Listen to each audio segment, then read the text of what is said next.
Vamos a entrar con el análisis. Para ello nos acompaña Rumimaki Ortega Quispe, secretario nacional del Sindicato Unido de la Policía. Nos acompaña del Perú, por supuesto, nos acompaña desde Ayacucho. Rumimaki, muy buenas noches, bienvenido. Gracias por acompañarnos. Buenas noches, Tatiana. Un abrazo y a todos los televidentes de Telesur. Muchísimas gracias. Como lo vemos en el informe que nos precedía, hay distintas hipótesis. Primero, de lo que significa el Brain, en lo que el gobierno de la presidenta designada Dina Boluarte se refiere como al narcoterrorismo. En ese sentido, en el marco de esas hipótesis, ¿qué cree usted que es lo que ha sucedido con este ataque a 7 de sus compañeros? Lo que tenemos en vista es lo primero de que todos les conviene llamar terroristas, les conviene llamar remanentes, pero en sí son el brazo armado del narcotráfico, porque ellos son los que resguardan a los cargamentos de droga que salen del BRAE. Entonces han devenido en eso este grupo que a la final lo comanda Quispe Palomino. Eso es en realidad. Y ellos pues posiblemente algunas intervenciones que ha realizado la policía son las versiones que se tiene, han recibido como respuesta pues este ataque a 7 hermanos policías que fallecieron y un capitán herido, ¿no?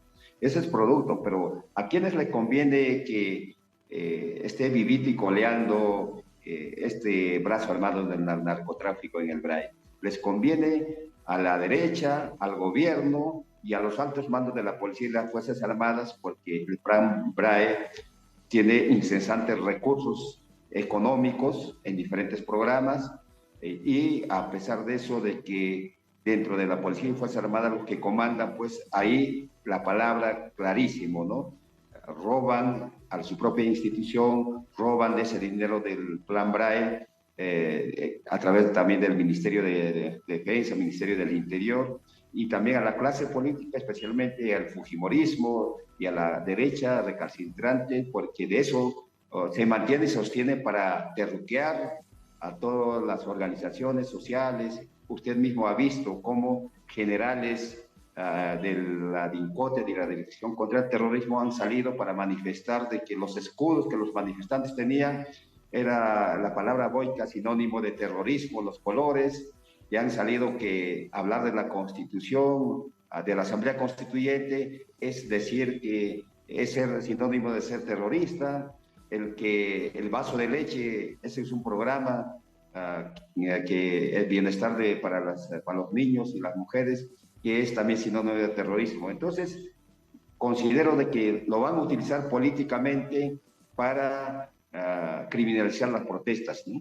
Sí, esa es una de las preocupaciones precisamente de organizaciones sociales, de movimientos políticos, de organizaciones campesinas e indígenas que se protestan, y es que esto sea utilizado políticamente en contra de quienes han decidido expresarse en las calles desde hace ya 2 meses. En tanto, Rumimaki, con respecto a lo que sucede en el Brain, se trata de grupos narcotraficantes organizados, se conoce quiénes son, hay presencia internacional también de narcotráfico, como por ejemplo de México, de otros países europeos, no es la única estructura que se mueve en esta región del país. Se lo pregunto si es un hecho además similar, como por ejemplo estamos viendo que se registra en Colombia y ahora, según también informes, en Ecuador.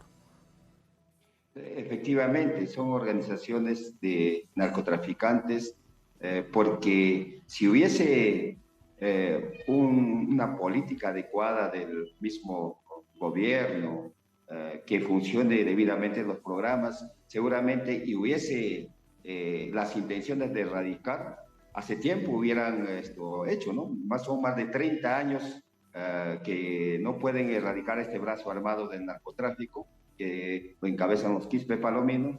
Entonces, vemos de que no hay esas intenciones políticas, porque no les conviene erradicarlo, ¿no? Porque con los incesantes recursos que hay, con la cantidad de personal del ejército, de la policía que hay en el BRAE, ¿Llegan hace rato, recursos ¿no? internacionales, llegan recursos del gobierno de Estados Unidos, por ejemplo? Efectivamente, a través de vida, ¿no?